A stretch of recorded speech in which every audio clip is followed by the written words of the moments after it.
트럼프 대통령이 미국산이 아닌 모든 수입 자동차들에 대해 25%의 관세를 4월 2일부터 부과한다고 발표했습니다. 연방보건복지부가 10,000명 자진 퇴직에 이어 10,000명 해고로 20,000명 감원을 발표했습니다. 소셜연금 신청이나 이민신분을 업데이트할 경우 지역사무소에 직접 출두해야 하는 새 제도 시행이 4월 14일로 2주 연기됐습니다. 불법 이민 단속 ICE 요원들이 공공안전과 국가안보에 위협이 되는 유학 연수비자 소지자들에 대해서도 체포 추방작전을 벌이고 있는 것으로 전해졌습니다. SAT와 ACT 점수를 요구하지 않는 대학들이 늘어나면서 학생들은 다양한 대학에 지원할 수 있지만 그만큼 경쟁도 심화되고 있습니다. 시청자 여러분 안녕하십니까? 워싱턴 뉴스 투데이입니다. 트럼프 대통령이 미국산이 아닌 모든 수입 자동차들에 대해 25%의 관세를 4월 2일부터 부과하고 4월 3일부터 징수한다고 발표했습니다. 미국 브랜드이지만 외국에서 생산되는 것을 포함해 미국에 수입해오는 모든 완성차와 부품들에 적용될 것으로 예상되면서 미국 내 자동차 가격이 급등하거나 판매가 급감할 것이란 우려도 나오고 있습니다. 한면택 기자가 보도합니다. 도널드 트럼프 대통령이 철강과 알루미늄에 이어 메이저 품목 관세로 수입 자동차 25% 관세 카드를 꺼내들었습니다. 트럼프 대통령은 수요일 오후 백악관 오벌 오피스에서 미국산을 제외한 모든 수입 자동차들에 대해 25%의 관세를 4월 2일부터 부과한다고 발표했습니다. And what we're going to be doing is a 25% tariff on all cars that are not made in the United States. If they're made in the United States, there's absolutely no tariff. 트럼프 대통령은 미국에서 만드는 자동차들은 당연히 관세를 안 내게 되겠지만 외국에서 수입해오는 모든 자동차들은 예외 없이 25%의 관세를 물게 될 것이라고 밝혔습니다. 이에 따라 미국 내에서 판매되는 모든 자동차들의 거의 절반이 25%의 관세를 물게 될 것으로 예상되고 있습니다. 트럼프 대통령의 자동차 25% 관세로 멕시코가 가장 큰 타격을 받고 2위 그룹이 한국과 일본, 캐나다이며 그 다음이 독일로 나타났습니다. 특히 한국에서 만들어 미국에 들여오는 자동차들도 미국 내 판매 자동차의 8.5% 안팎인 연간 360억 달러치로 나타나 상당한 타격을 입게 됐습니다. 다만 한국의 현대 기아차는 미국 내 공장에서 조립 생산하고 있고 갈수록 늘리고 있어 치명타는 피해갈 것으로 예상되고 있습니다. 미국 내에서 판매되는 수입차들을 제조 국가들로 보면 1위는 멕시코로 지난해 16%가 넘는 785억 달러어치를 기록했습니다. 2위는 일본으로 한국과 비슷한 비율을 차지하지만 397억 달러어치를 판매했습니다. 3위는 한국이고 4위는 캐나다로 7%, 312억 달러, 5위는 독일로 3%, 228억 달러를 기록했습니다. 이처럼 트럼프 대통령의 자동차 관세는 한국과 멕시코, 캐나다 등 자유무역협정을 체결한 우방국들에 부과돼 새로운 갈등을 빚을 것으로 예고되고 있습니다. 미국서 판매되는 전체 자동차들의 거의 절반에 관세 25%가 부과되면 미국 내 자동차 판매 가격이 급등하고 판매 급감을 초래할 것으로 이미 경고돼 왔습니다. 멕시코와 캐나다 수입 자동차에 대한 25% 관세 부과 시에도 미국 내 자동차 가격은 최소 4,000달러, 최대 12,200달러나 급등하고 판매 급감을 가져올 것으로 우려되고 있습니다. 트럼프 대통령은 자동차 품목 관세에 이어 4월 2일에는 상대국이 미국산에 물리는 관세만큼 미국 수입품에 똑같이 관세를 부과하겠다는 상호 관세도 발표하게 됩니다. 특히 상호 관세는 미국과의 무역에서 상당한 흑자를 보고 미국에는 엄청난 적자를 안기고 있는 15개국을 더티 15으로 지정해놓고 있는데 한국도 연간 700억 달러로 7번째만한 불균형을 기록하고 있습니다. 트럼프 행정부는 한미 자유무역협정에 따라 관세 장벽은 없어졌으나 한국의 부가세 등으로 비관세 장벽 등 다른 문제를 끄집어내 상호 관세를 물리거나 협상 과정에서는 방위비 분담금을 더 올리려 할 것으로 예측되고 있습니다. WKTV 뉴스 한면택입니다. 연방보건복지부가 10,000명 자진 퇴직에 이어 10,000명 해고로 2만 명 감원을 발표했습니다. 식품의약국에서 3,400명, 질병통제예방센터에서 2,400명, 국립보건원에서 1,200명, 메디케어 메디케이드 센터에서 300명이 감원될 것으로 나타났습니다. 그러나 연방보건복지부는 미국민들의 실생활과 직접 연관된 부서에서는 거의 감원하지 않는다고 강조했습니다. 트럼프 행정부의 연방정부 감축 작업에서 부처별로 대량 감원 태풍이 시작되고 있습니다. 연방보건복지부가 2만 명 감원을 발표했습니다. 10,000명은 자진 조기 퇴직을 선택한 사람들이고 10,000명은 이번에 해고되는 직원들로 합하면 2만 명 감원하게 됩니다. The entire federal workforce is downsizing now, so this will be a painful period for HHS as we downsize from 82,000 full-time employees to around 62,000. 이로써 연방보건복지부는 전체 82,000명에서 62,000명으로 25% 감축됩니다.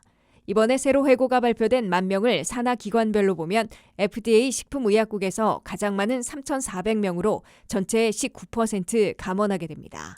CDC 질병통제예방센터에서는 2,400명을 해고해 전체의 18%를 줄이게 됩니다. NIH 국립보건원에선 1,200명을 해고해 전체의 6%를 감원합니다. CMS 메디케어와 메디케이드 센터에선 300명을 해고해 전체의 4%를 줄이게 됩니다. 연방보건복지부는 미국민들의 실생활과 직접 연관된 부서에서는 거의 감원하지 않는다고 강조했습니다. 예를 들어 FDA에서도 식품안전조사관이나 약품, 의료장비 심사관들은 한 명도 감원하지 않았다고 밝혔습니다. 또 CDC에서도 전염병 대처에 필요한 필수 인력들은 줄이지 않았다고 강조했습니다. 대신 총기 폭력이 미국민 건강에 미치는 영향 등 효율성이 떨어지는 연구를 해온 부서 등에서 주로 감원했다고 보건복지부는 설명했습니다. 연방보건복지부보다 더 많이 해고할 부처들도 1차 감원 계획을 3월 14일에 제출한 데 이어 세부 감원과 부서 감축 계획을 4월 14일까지 공표할 계획이어서 감원이 본격화될 것으로 예고되고 있습니다. IRS 국세청은 10만 명을 5만 명으로 반감시킬 것으로 알려져 왔는데 우선 5월 중순까지 전체의 20 내지 25%인 2만 명 내지 2만 5천 명을 감원할 것으로 로이터 통신이 보도했습니다. 여기에는 조기 퇴직 신청자 5천 명과 수습 직원 해고자 7천 명 등 12,000명이 포함돼 있어 나머지 절반인 10,000명 이상을 해고하려는 것으로 보입니다. 사회보장국은 전체 6만 명에서 3만 명으로 절반을 해고할 것으로 예고하고 있습니다. 참정군인들에게 각종 베네핏을 제공하는 재향군의부는 전체 직원 규모를 47만 9천 명에서 39만 9천 명으로 8만 명 감원할 것으로 발표해놓고 있습니다. 국방부에선 민관관리 95만 명의 5 내지 8%를 감원키로 해서 4만 7,500명 내지 7만 6천 명을 해고하게 될 것으로 예고하고 있습니다.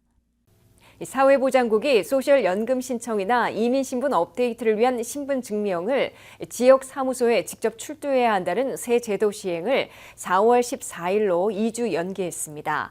또한 메디케어, 현금보조, 장애인 연금 신청 등은 예외로 인정해 직접 출두 없이도 온라인이나 전화로 가능하도록 조치했습니다. 인력 감축 시기에 수작업을 확대해 혼란이 우려됐던 사회보장국이 일단 시행 2주 연기와 예외 확대를 발표했습니다. 사회보장국은 소셜 베네핏을 받기 위한 신청 시 대부분 지역사무소에 직접 나와 신분을 증명하는 새 제도의 시행을 당초 3월 31일에서 4월 14일로 2주 연기한다고 밝혔습니다. 또한 예외를 확대해 65세 이상의 시니어들이 주로 신청하는 메디케어와 빈곤층에 대한 현금 보조인 SSI, 장애인 연금인 SSDI를 신청할 때에는 직접 출두를 요구하지 않고 온라인 또는 전화로도 가능하게 조치했다고 사회보장국은 밝혔습니다. 시행이 2주 연기됐지만 4월 14일부터 한인을 비롯한 대다수 이민자 출신들은 사회보장연금을 새로 신청하거나 이민신분을 업데이트해야 할 때에는 반드시 지역사무소에 직접 방문해 신분증명서를 제시해야 합니다. 특히 미국에서 영주권이나 시민권을 취득했을 때에는 반드시 직접 출두해 이민신분증명서 원본을 제시하고 이민신분 업데이트를 요청해 새로운 사회보장번호 카드를 받아야 합니다.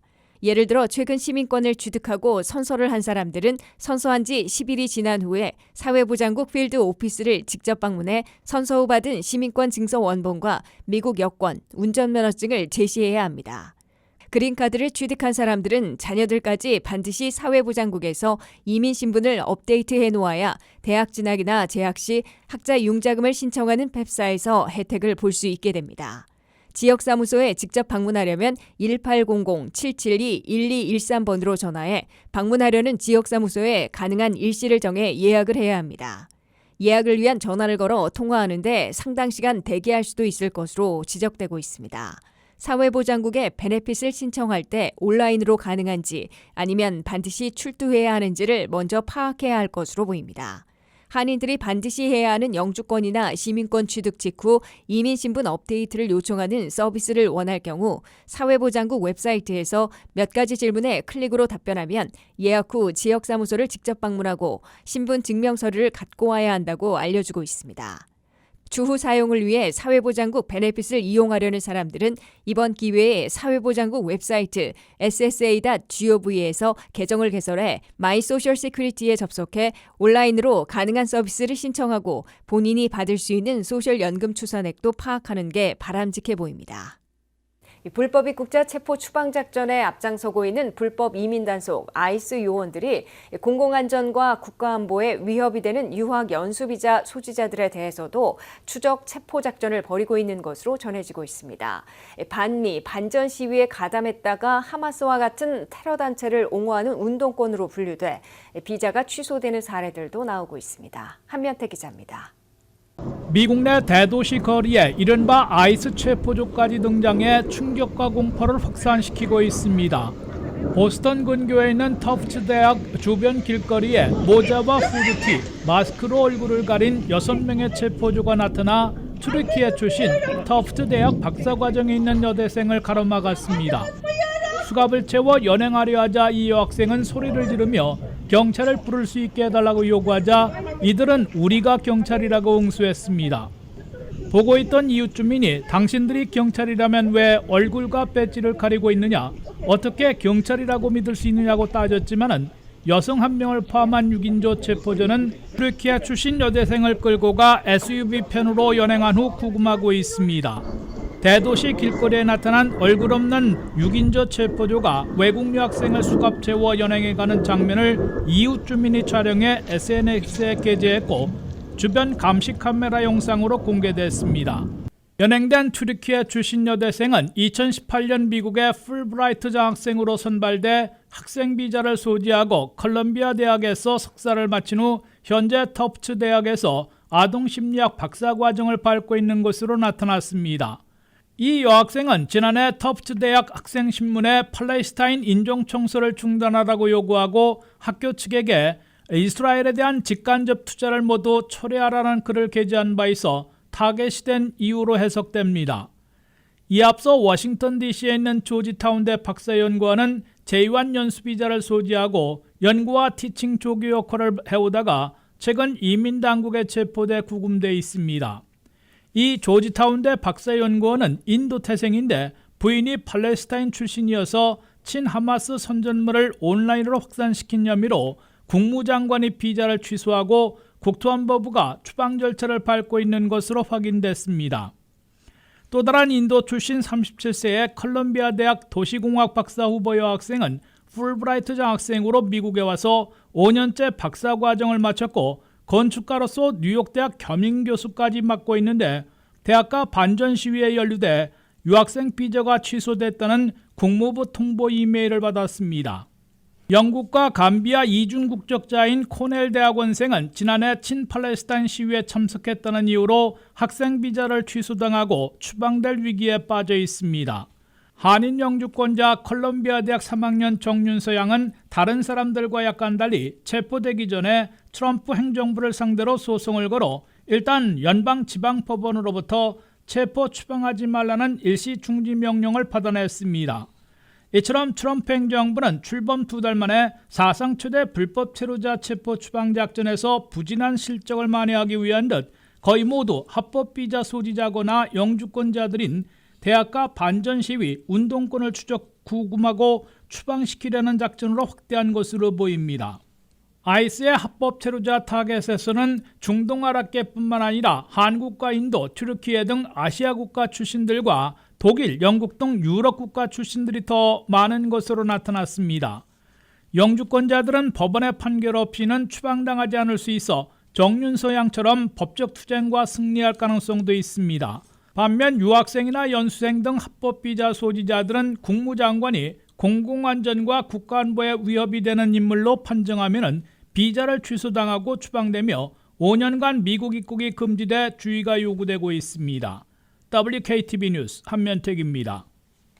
2025년 대학 입시를 준비하는 고등학교 졸업한 학생들이 그 어느 때보다 치열한 경쟁 속에서 대학 합격을 기다리고 있습니다. SAT와 ACT 점수를 요구하지 않은 대학들이 늘어나면서 이 학생들이 선택할 수 있는 대학은 많아졌지만 그만큼 경쟁도 심화되고 있습니다. 홍의진 기자의 보도입니다. 2025학년도 대학 입시를 앞둔 학생들이 직면한 경쟁은 그 어느 때보다 치열합니다.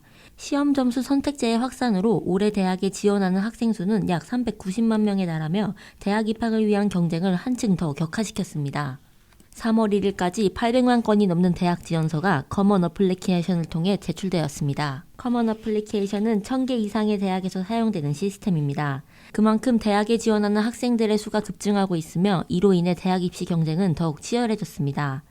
지원자가 늘어난 주요 원인 중 하나인 시험 점수 선택제, SAT와 ACT와 같은 표준화된 시험 점수를 요구하지 않는 대학들이 늘어나면서 학생들은 더욱 다양한 대학에 지원할 수 있는 기회를 얻었습니다.